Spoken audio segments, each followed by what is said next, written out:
நூலகம் என்பது கிட்டத்தட்ட எனக்கு கோயில் மாதிரி. ஏன்னா நான் சின்ன வயசுலேருந்தே நூலகத்தில் இருக்கக்கூடிய புத்தகங்களை படித்து படித்து தான் நான் என்னுடைய அனுபவங்களை நான் விரிவாக்கி கொண்டேன். என்னுடைய பால்ய வயதிலிருந்து நூலகங்கள் எனக்கு இன்னொரு வீடு மாதிரி இருந்தது. என்னுடைய ஓய்வு பொழுதுகளை 3/4 பங்கு நான் நூலகத்தில் தான் கழித்தேன். அதனால் எந்த நூலகமாக இருந்தாலும் அது உள்ளே போய் ஒரு அரை மணி நேரம் உட்கார்ந்து படிக்கிறதுங்கிறது எனக்கு ரொம்ப பிடிக்கும். நண்பர்களே, இந்த பென்னிங்டன் நூலகம் திறக்கப்பட்டு 150 ஆண்டுகளாக இயங்கி கொண்டு வந்திருக்கிறது.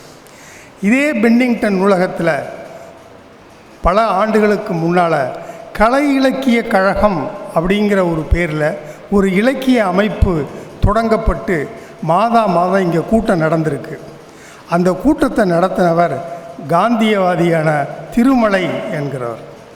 அந்த திருமலை என்பவர் தான் முதலாக பென்னிங்டன் நூலகத்தில் ஒரு இலக்கிய கூட்டத்தை நடத்த முடியும், அதற்கான வாய்ப்புகளை உருவாக்கி கொள்ளலாம் என்கிற ஒரு முதல் அடிக்கல்லை எடுத்து வச்சவர் அந்த திருமலை அவங்க.